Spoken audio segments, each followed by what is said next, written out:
So we'll start with a few housekeeping items to set the stage here and let you know what the next hour is going to look like and some of the follow-up items.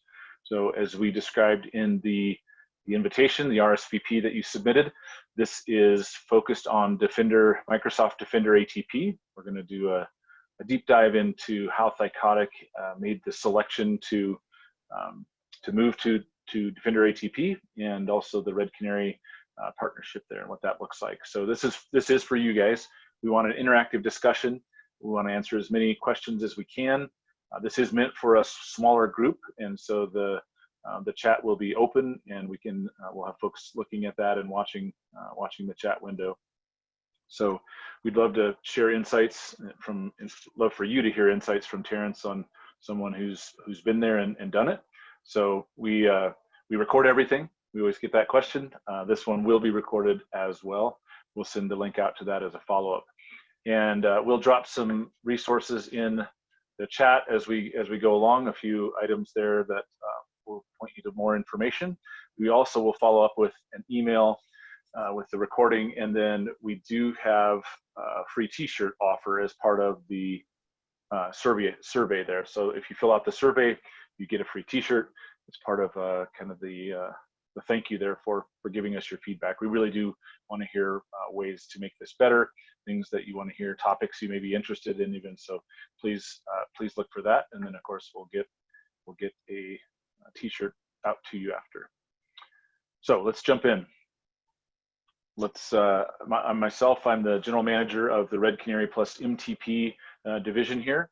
We have we've invested heavily in the Microsoft partnership. We believe strongly in what Microsoft is doing, and we've created a separate division to go after that and be a part of what Microsoft is doing there. We have dedicated engineering resources, marketing, sales, etc. And so that division is focused on everything that Microsoft is doing in the security space, and I'm happy to share more about that in just a moment. But I want to hand it over to Terence and let him just briefly introduce himself and share a bit about who Thycotic is.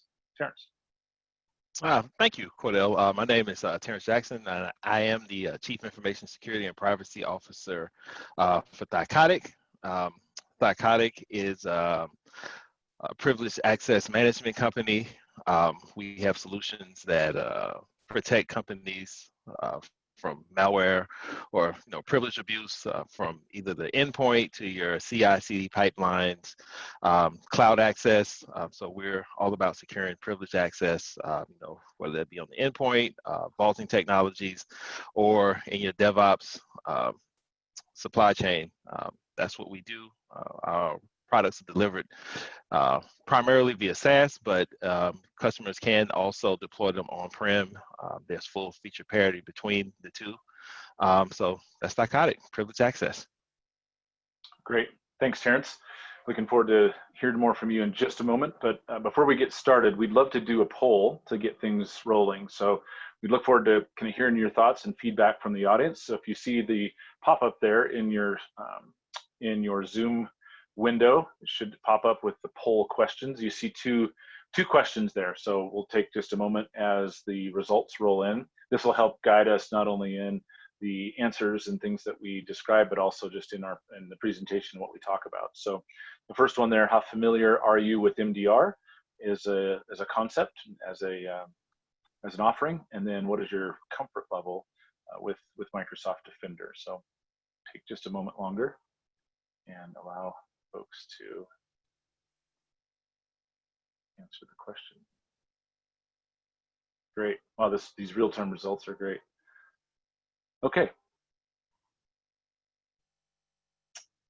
Thank you. So that's great. It's a good snapshot of where folks are. It looks like most of the folks on the MDR side are in the super familiar or have heard of it, and on the comfort level with Microsoft Defender in the low to medium side, which is super helpful as we dig through this. So we'll start with an overview of Red Canary and what we offer to the industry, and then we'll dig into Thycotic and give Terence a chance to share a lot more there as well. So you can see on the screen there, this is not just a tagline that we use. We are in the fight with our customers. You'll hear that hopefully over and over again across the industry from the folks that work with us. We see ourselves as an extension of your security team. And you can see there, it's not just a partner, it's a much deeper connection. We see ourselves as in the fight with you and a part of helping your teams protect your company's assets. How do we do that? Well, there are four main pillars that you can see on the screen here. We'll touch on each briefly so that you can understand, and then we'll jump into just a very simple diagram of how the Defender ATP data arrives at Red Canary's event hub at our ingest point. But if you look at the process from left to right, we record everything, right? So a key part of our strong conviction is a key part of endpoint detection and response is the ability to record all of the telemetry, the raw telemetry. So we're not filtering, we're not suppressing, we're not looking at just alerts. There are a number of solutions or offerings out there that will ingest and manage the alerts. We believe that you need the raw data to be able to correlate those two and see what's actually going on. And that powers some of these further steps that you'll see to the right, including investigation. So because we have all of the raw telemetry, we are then able to run our detection engine against that as it comes in from Defender. And the detection piece there is obviously critical. It's essentially the looking through the haystack for the needle. And that process is a lot of heavy lifting. We ingest, because we are looking at raw telemetry, it's terabytes of data very quickly with our customers as we start to look at all of the telemetry from all of the endpoints. So our detection engine does the heavy lift there. And then when we detect what we call events or things that are questionable or concerning, that is handed over to or raised to our cyber incident response team. We also call them the CERT. They are real people, so they work in tandem with the results from the engine, that the events that are identified, to go and investigate on your behalf in your environment. So because they have all of the telemetry from the endpoints, they can immediately begin digging into and looking at the potential issue.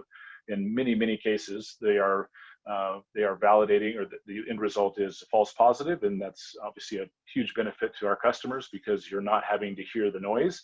And even something that's a potential interest, and you go look and it's not, it turns out to be a false positive, is not something. It could be a waste of your team's time to do this over and over hundreds of times a day, right? And so if you look at the investigation step, that's really the heavy lifting from the people side. So on the left is the engine and doing the heavy lift on the tech side, and then on the right side are the number of people.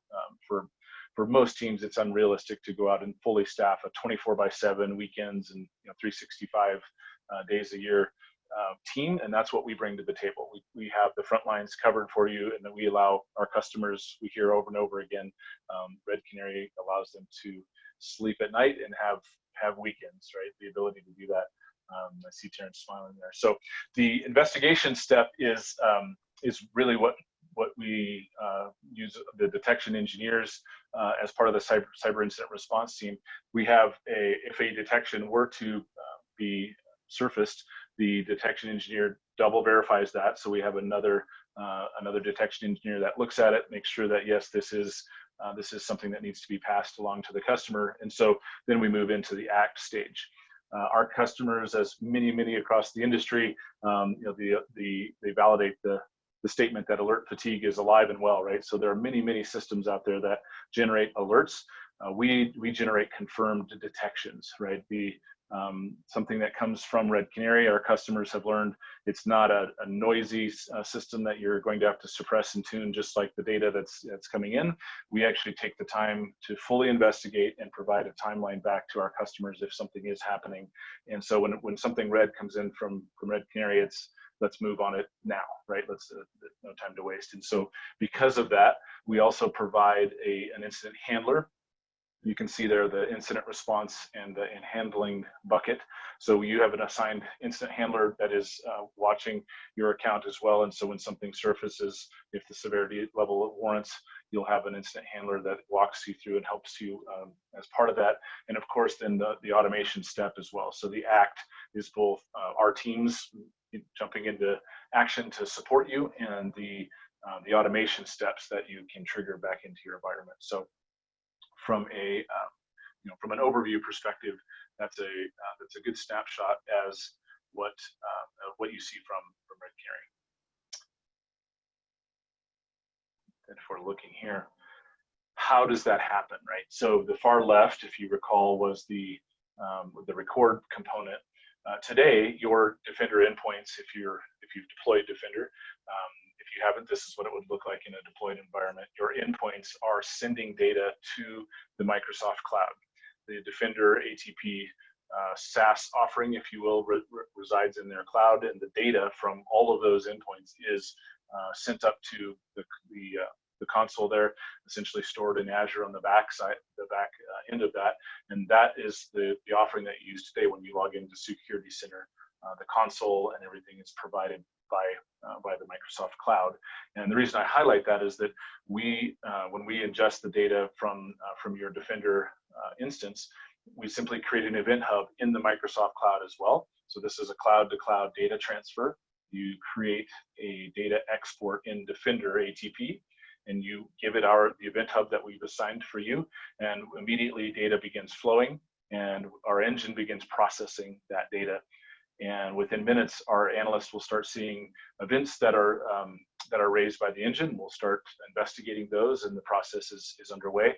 You can see the step back to you then is, of course, the automation that we mentioned before, and the workflow notification that flows around with the phone calls, emails, texts, Teams messages, those types of things for notification purposes. So we'll stop there and see if there are any specific questions on how. Feel free to throw them in the chat on how it works and the Defender product itself, and then we'll move from that to asking some questions and let Terence jump in. So I see a couple questions coming through. One of them was, do you have customers working with using the Azure government cloud?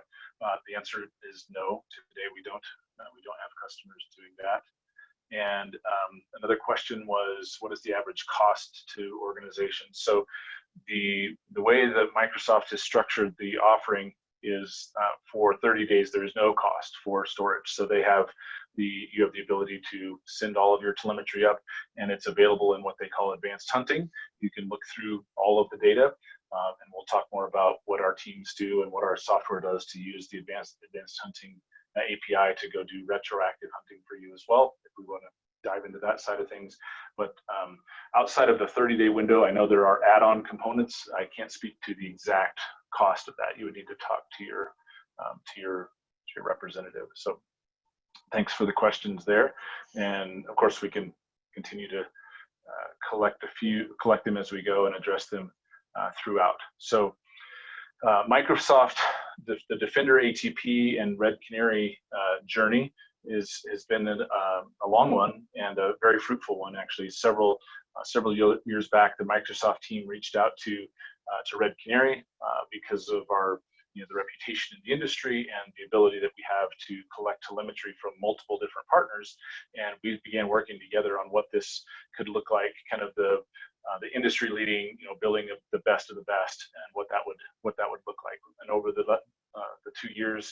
prior 2 years, we have a great relationship on the technical side, so working with their product teams to both ingest the data, to use the streaming API and the alert API, the machine API, and really create a tight partnership there.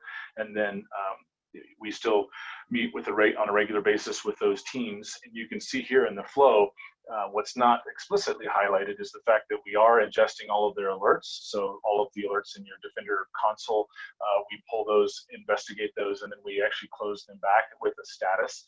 And so if there are false positives there, we update that with a false positive status, and that feedback is actually ingested back into the Microsoft security and the detection logic there as well. So they are very close partnership there. When we see things that are false positive, they're using that to tune and refine their detection logic as well.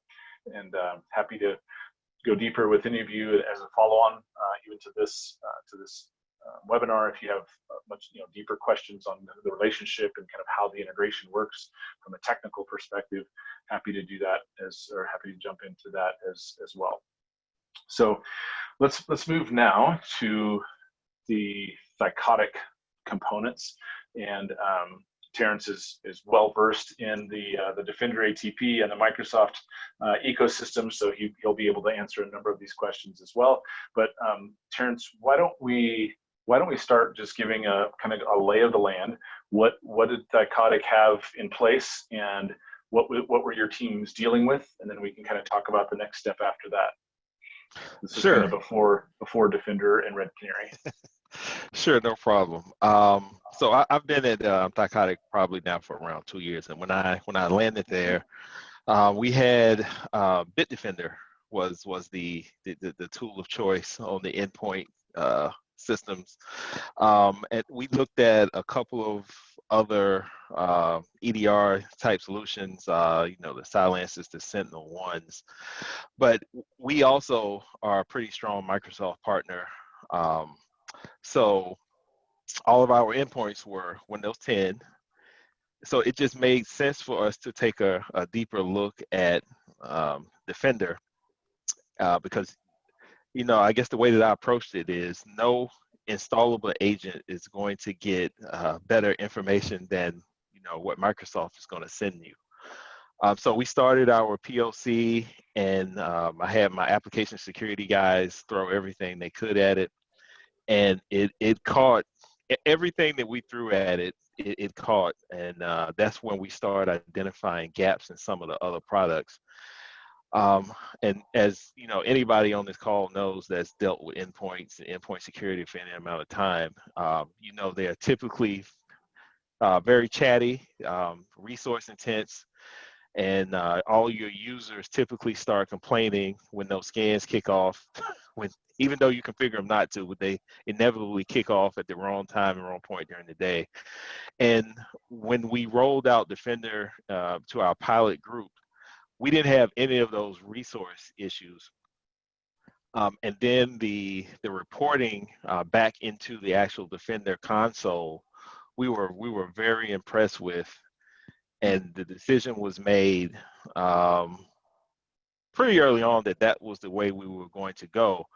But I guess to add some more context around that, we actually had another MDR vendor in the play that had an endpoint agent that was also collecting telemetry and providing like vulnerability management and other risk scoring type services.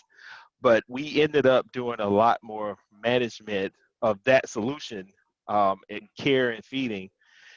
And it became a task to research and investigate the alerts that they were escalating back in.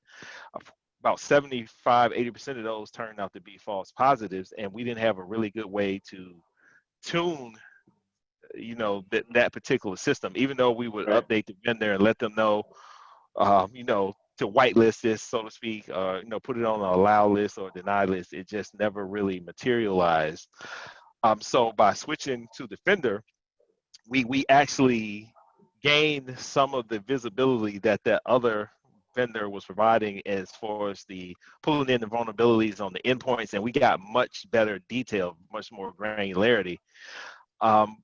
So once we brought Defender in, a lot of those issues that we were having with resources and actually being able to detect and block things in real time on the endpoint actually went up. But we still were missing that 24/7, 365 type of eyes on glass, because my team is relatively small, and we're responsible for not only internal but external security for our SaaS platforms as well.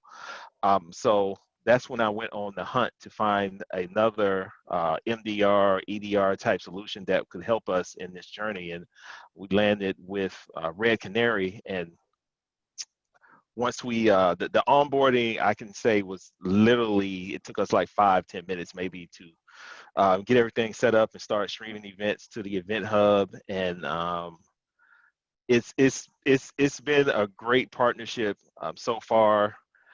There was, I was just a funny story. once we onboarded them, I expected something magical to happen in the dashboard. I expected to see all these other alerts because we had alert fatigue from the other vendors and the other solutions Right. that we had. And it was quiet.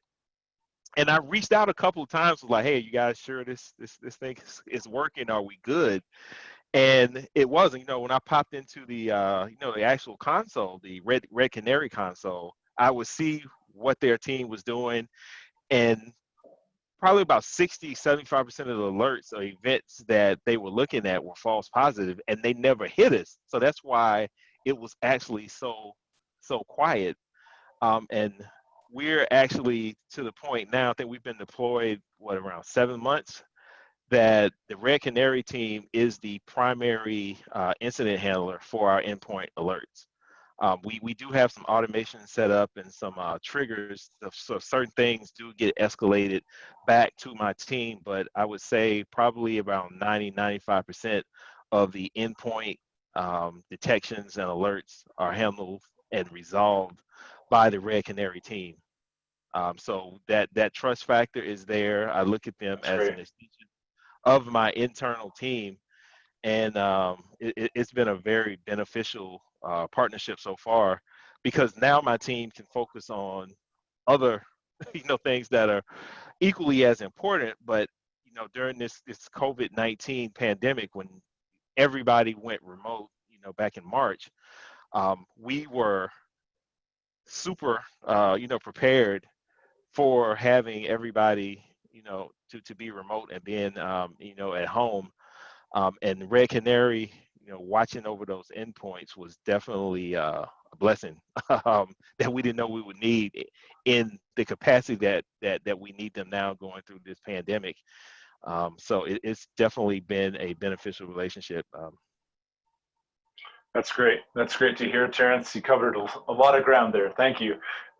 One of the questions that we get when we talk to folks that have not deployed it yet, so a little bit different audience there, or a little bit different target of folks that are maybe where you were 7, 8 months back, 10 months back, looking at what it will take, the resources there. Can you talk a little bit about the deployment process? The rollout and kind of what that involved for you working with IT, or did your team, how that looked for, or how that worked for you? Sure. So I have the benefit of having IT report to me as well. So There's step number. There's clue number one, huh? so that barrier was not a hindrance, but like I say, for the onboarding, if you're familiar with Defender at all, but essentially we just went into the partnered application tab and plopped in the event hub and like token, and that was really it as far as sending our data to Red Canary, and they started ingesting data that day. And like I said, we started seeing events populate in the dashboard. And I guess another good thing is once they've seen a certain piece of telemetry once, when they see it again, they're able to correlate it. So if it's something they've never seen before and it does get escalated or as a threat, how you respond to that, they actually look at that historical data if they see it again. And I guess a good example of that, my application security engineer does a lot of testing on his endpoint. So he has things on Testing, his yeah. yes, testing. He has a lot of things on his endpoint that no other user in our population would have. And we would get some alerts that would be escalated back in, but after we basically updated the Red Canary team in the CERT, now they still do the investigations. We see them, but they have the intelligence now, in the system to know that that's just, my AppSec engineer, testing the exploit. Yep. So Yep. And that's a great point. So there's a question in the chat here that connects to, is there a user, if there are user specific alerts, are we calling the user to validate the authenticity? So to explain the workflow there, just to briefly, Terence highlighted it there, the data comes into Red Canary, it's elevated or it's identified as an event. Our detection analysts look at it, investigate it, they determine what's going on, and then they will pass that on either as an alert that they raise or as a false positive that they don't raise, right? They close.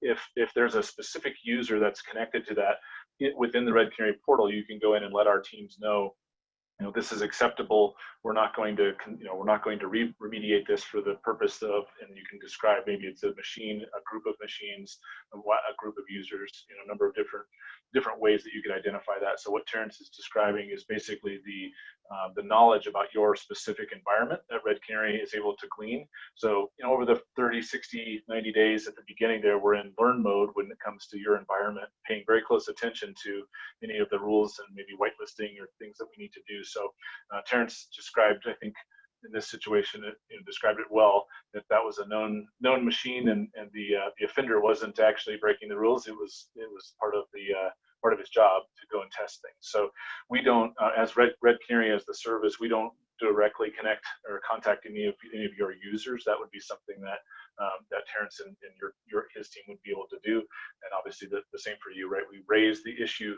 we make you aware of it, we give you all of the details, it's fully investigated, and then you're able to let us know that it's either acceptable or not. And in the case that it isn't, obviously the incident handler will stay engaged until it's completely resolved, working with you through a number of different areas, not just specifically the endpoint data, but looking at what that, how that's impacting your environment. So Right. Yep, he just said thanks. So we got the question there. Terence, talk about, so that's super insightful. I think it for having worked in software for the last 20 years or so. When we talk about integration, right? For me, this meant this usually means an engagement, an SOW, like a whole team showing up, right? A separate bill of sales, professional services, excuse me. And I was surprised the last few years at Red Canary. It's been fun to pass that surprise along to customers, right? They just say, wait, you just sent me a PDF. I did the steps, and that's it. And literally things are basically set up and ready to go on the back end, so that you have that full life cycle, or the full flow already in place with the data and the alerts, etc. So that's a good piece to cover, because I think it's unusual. Red Canary is one line item, right? When you sign up, you don't get all of the other stack of things and the items that you weren't aware that you needed to buy, and all the add-ons. So it's very simple from that perspective, but that philosophy flows all the way through, right? The ability to very clearly see and respond to what's happening in your environment. Terence, can you talk about the Defender ATP side of the deployment? So what you did, with Red Canary, obviously watching all of the data, that's kind of the point that the data is being collected and sent to us. But inside your environment, what did that look like when you switched from your other tools? The switching from the other tools to Defender was the biggest issue. I say the task we had was uninstalling all of the agents that we had deployed everywhere. Okay. Luckily, we were able to leverage Intune for a lot of that. But as far as enabling Defender to start collecting things, when we did that rollout, I mean, it was literally just turning it on in the portal. Like I say, all of our endpoints were already Windows 10. We do have some Macs in the environment, but it's Microsoft Defender, so it does have a Mac agent too. So we were able to deploy those with relative ease, and it was compared to other solutions that we had deployed where I think Cordell hit on it. Signing the PO is just the first step of like 100. When you have, you're getting calls from the engineering team that you have to prep your environment, you have to deploy agents. It's just a lot of tasks that go into actually getting the system to the state where it's deployed, and then the tuning begins.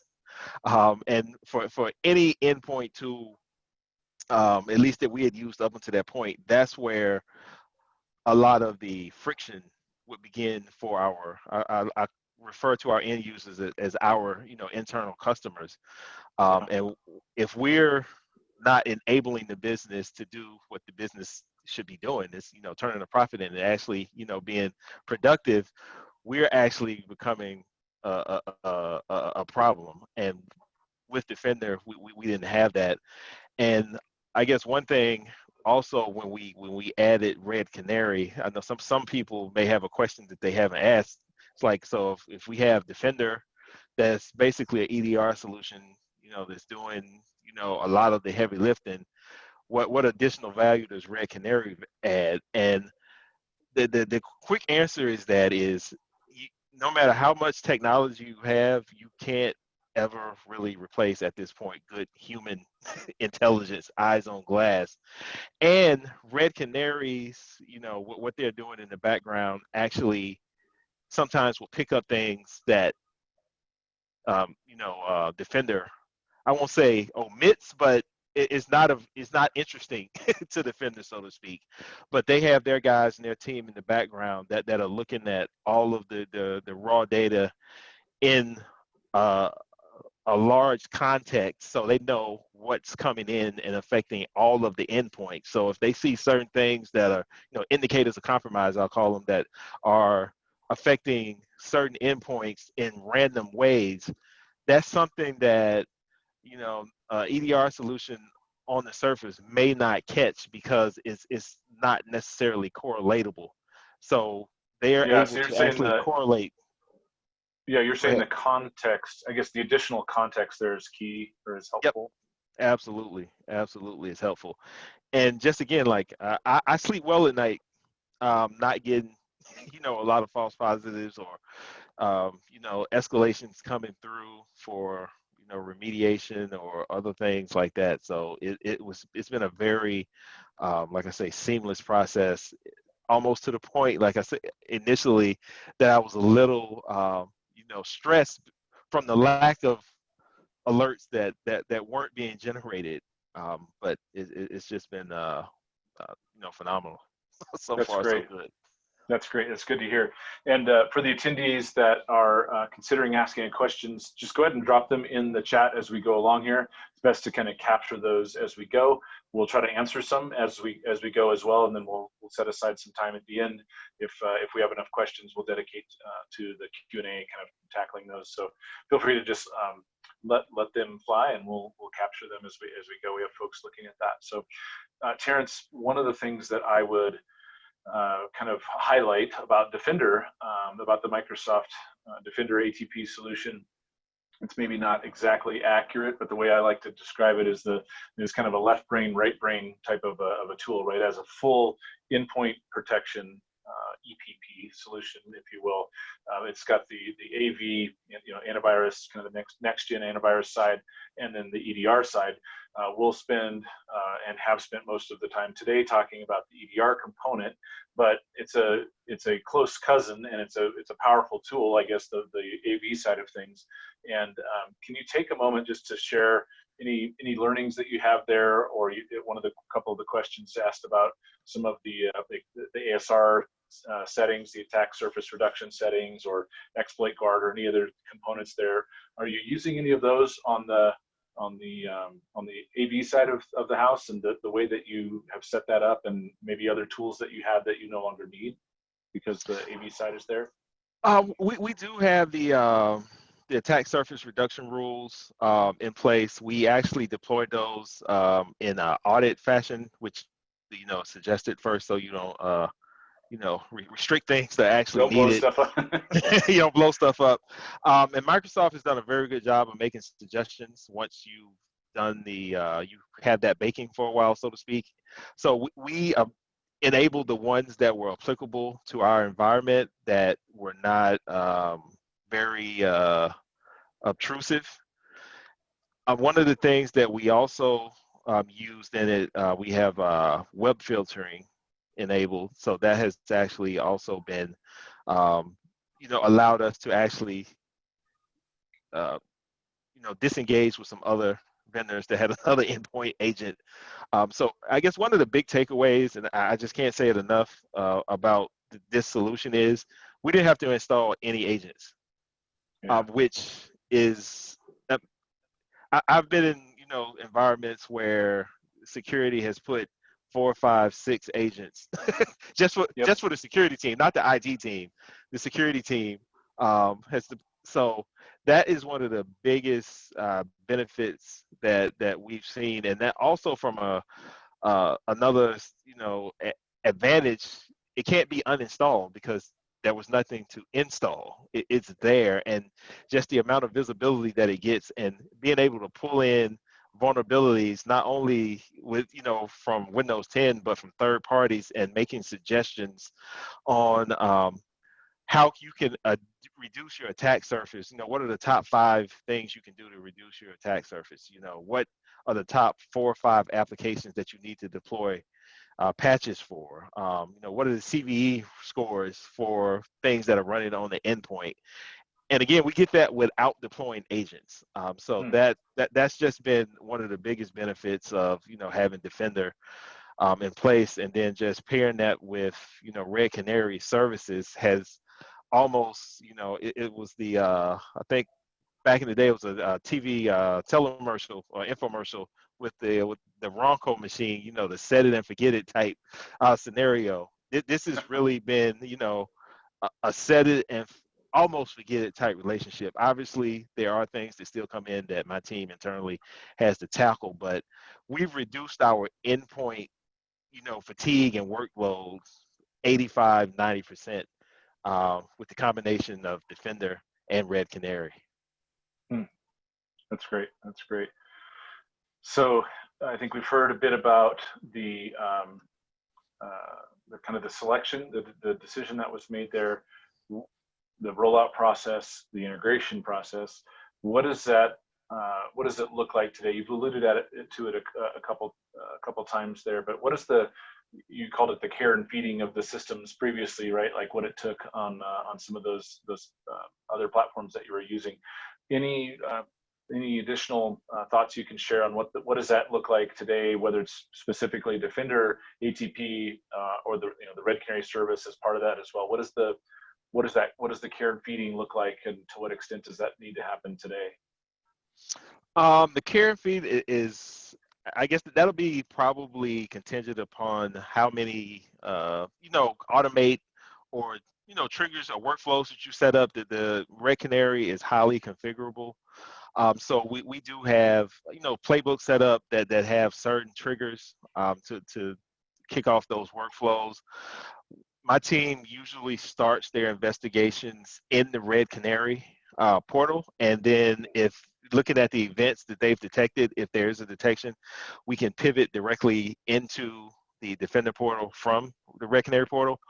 But the way that the portal is laid out is very understandable, easy, user-friendly, and you can see all of the steps that has been taken in the investigation.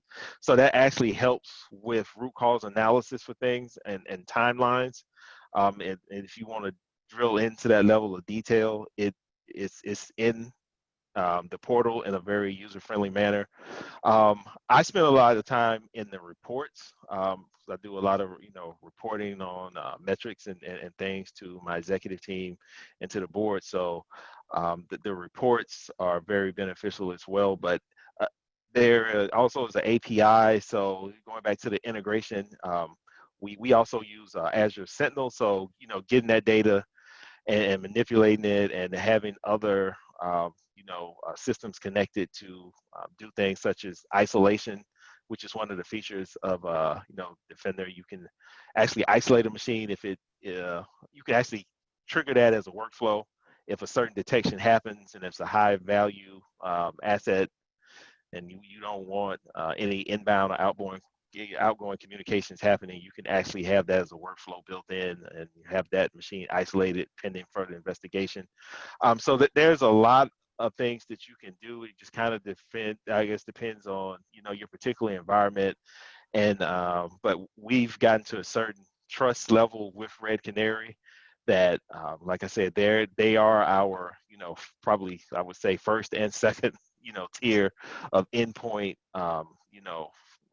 analysts and remediation, and they really only escalate things back into us that requires us to take action on the endpoint in some physical manner, or if it's a high value target. I mean, high value asset.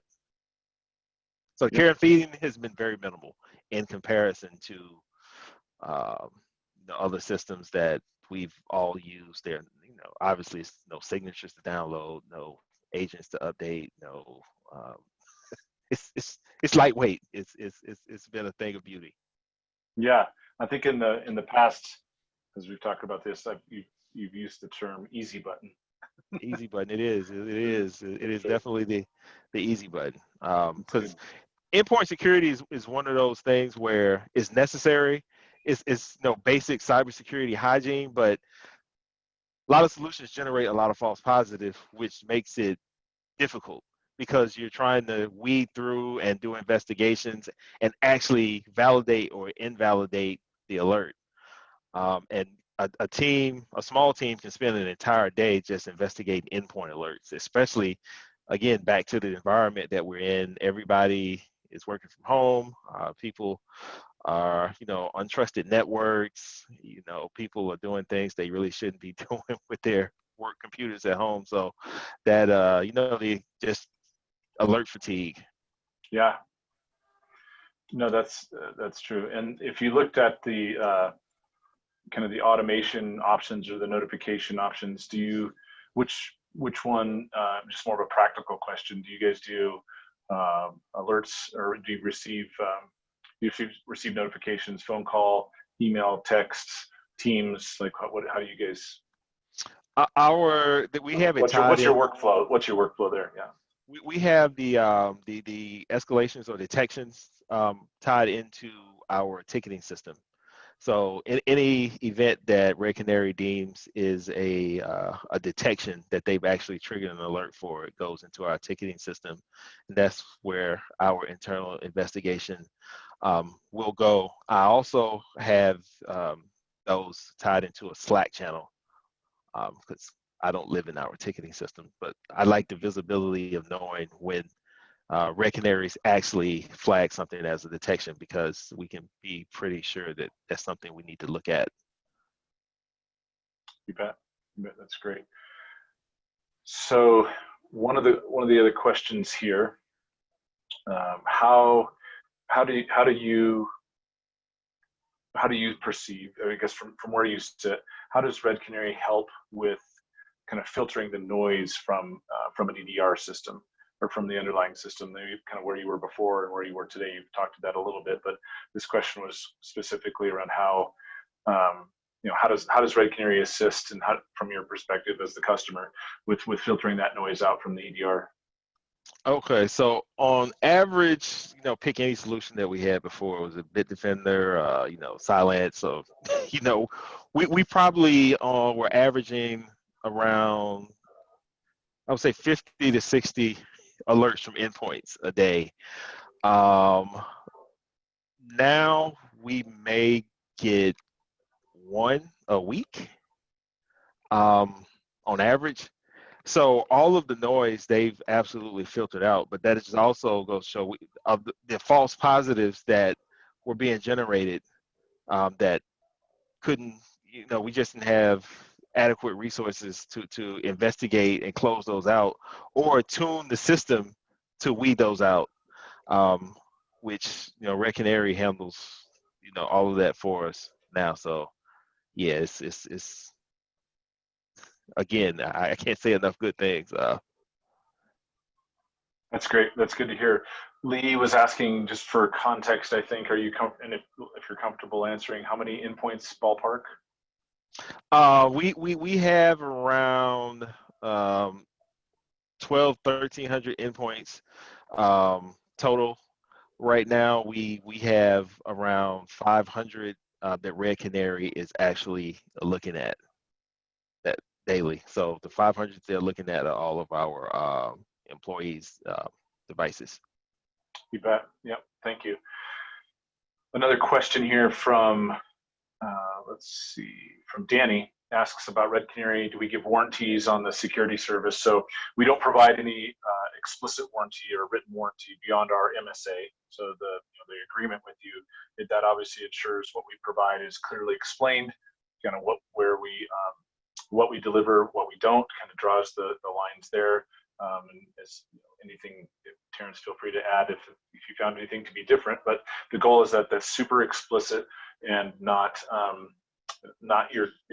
written in typical lawyerese, right? We really try to say very clearly, this is what it is, and this is what we deliver to you. The recourse that customers have, obviously, if you don't deliver, as part of the contract is what we offer. That's all included there. We don't believe in the pay per X amount of dollars per infection type of an approach. And for the most part, what we've seen in the industry, we have a number of obviously of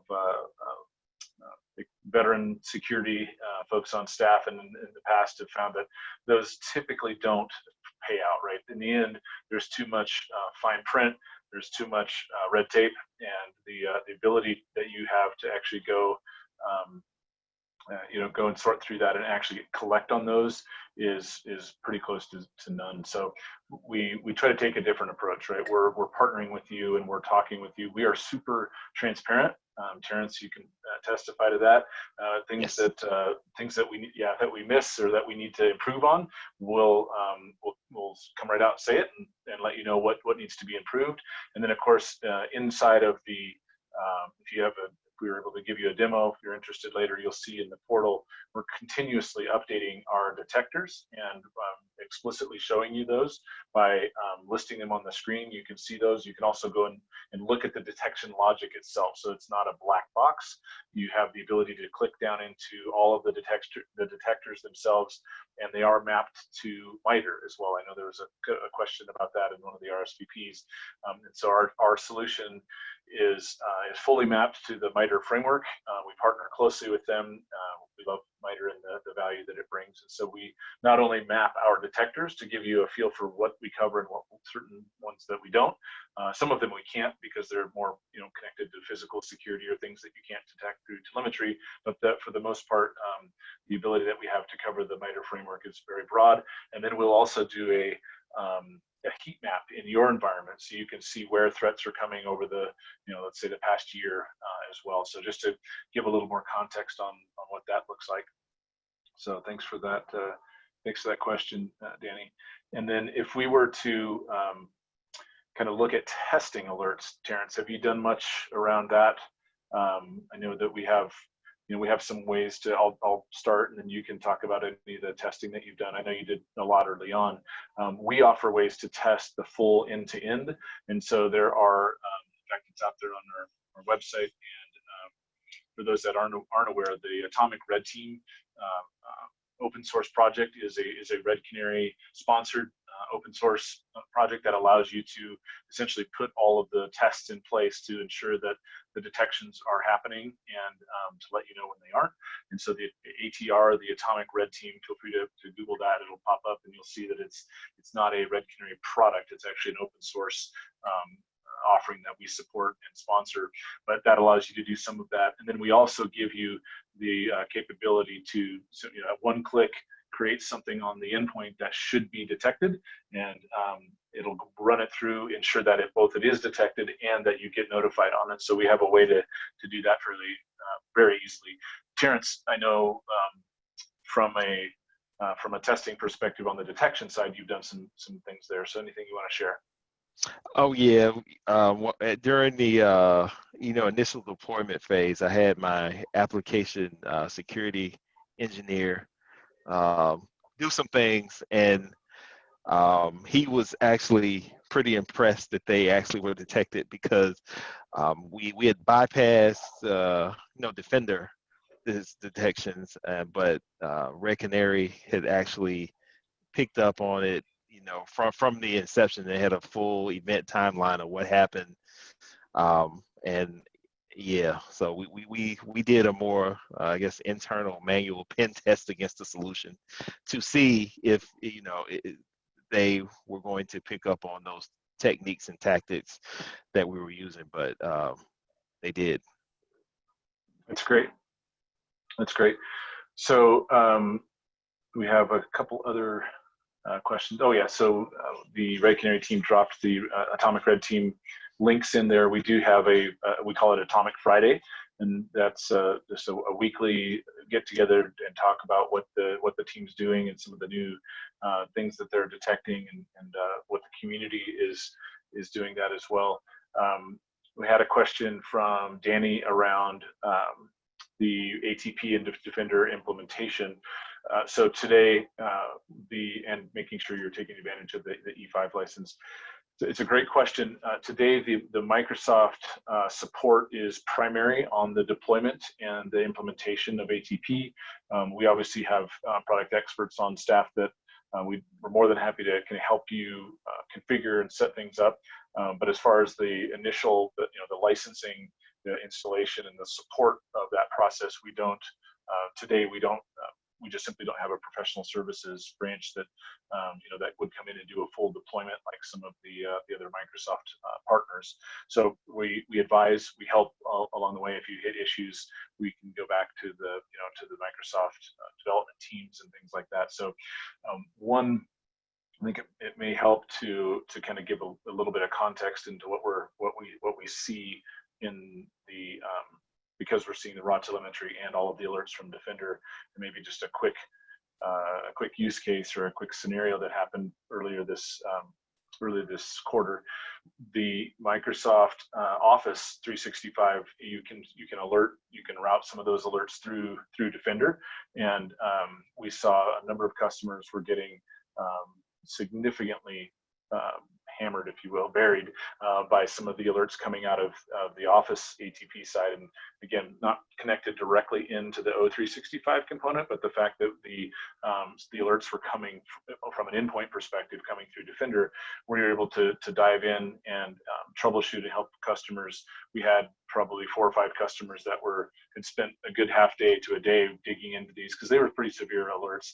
And because we had the ability to step back and look across customers, we could see the same pattern happening in all of them, and immediately pointed to something that was happening on the Microsoft side, right? And so we raised the issue with the team. They identified it very quickly. Obviously, they pushed out a global fix for it, and the noise stopped. But that's just an example of kind of the close partnership that we have with you. And we sent a notice out to all of our customers that, hey, this is actually an update to a detector that was too broad. It was capturing incorrect data and was too noisy. It was throwing high severity alerts, and on the Office side, right, not even on the Defender side of things, but because it was being routed. And so we notified customers, and they were able to stand down, if you will. And then, Terence, you may remember getting that email. Not everybody had the issue, but certain customers did. And so it was enough that it got Microsoft's attention, and we were able to raise the issue and stop it very, very quickly. So because of our ability to look across customers as well, it provides a unique value to our customers out there. Let's see, other questions. Terence, as I'm looking through, anything else that we didn't cover, questions that I should have asked? We've got other questions here to come up, but I just wanted to make sure, just give you a chance to address anything that maybe we didn't bring up. One thing I will mention is I said early on that Red Canary is like an extension of my internal team. We do have regular touch point meetings with them every month to go over the previous month's detections. They go over features that have been released, new detectors that have come out. And just general Q&A around how the performance of the team is doing, and if we have any questions. So they're very transparent and very responsive to when we have had requests and things of that nature. So it's not a one-way relationship after you sign up. It is an ongoing relationship. That's great. Yeah, I appreciate you highlighting that. That's something that we put a lot of focus on, and a lot of time and effort, and definitely pride ourselves in. And it's something that we are thankful to hear our customers reflect that back. So I appreciate that. Appreciate that, Terence. Looks like we have a couple of other questions. Danny, some great stuff. We have a few representatives from Red Canary on, and it looks you've got a lot of questions maybe going deeper into the exact service and what we offer and how we help. Great questions. Would love to dig into more of that with the 4 minutes we have left. I'll ask that some of our team will follow up, and then we'll just continue the conversation offline. So sincerely appreciate those. The deployment itself, we addressed some of those questions. So I think unless there are any additional questions, feel free to drop those in the chat. We tried to address those as we went through, and then the ones that were previously submitted, we've gotten those covered. Terence, anything from your perspective, any limitations that you see when you kind of step back and, the ecosystem that you've built today? I know you're all in with Microsoft and Sentinel and all the other components of that. Any limitations that you've maybe saw previously that are now addressed, or others that you'd like to share that you think of when the question's asked? I would just say the biggest relief has just been the noise reduction and not having to deal with the false positives. If I guess anybody is still on the bubble about even looking at Defender, I highly encourage it.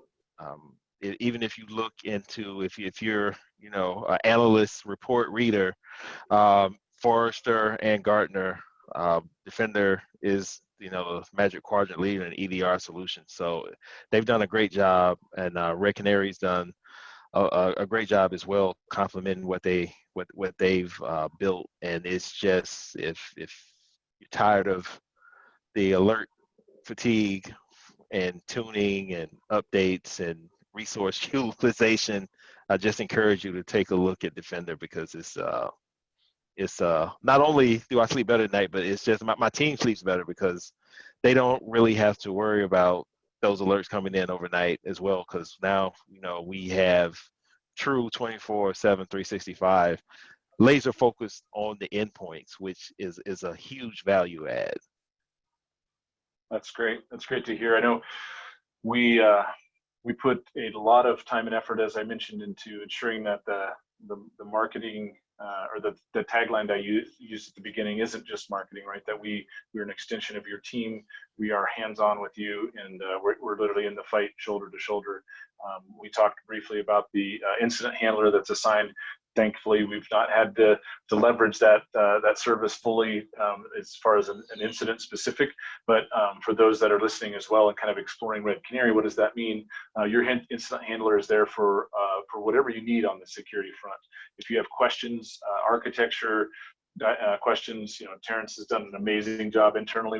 We've learned a lot from him, but sharing those back and forth, and even some open dialogue about things to improve. We have some customers that really do want the incident handler's input on a number of different either projects or future strategic direction, or specifically today what's going on and what we can improve on. So that's another part of the Red Canary service offering that's included. So with that, we will go ahead and wrap up.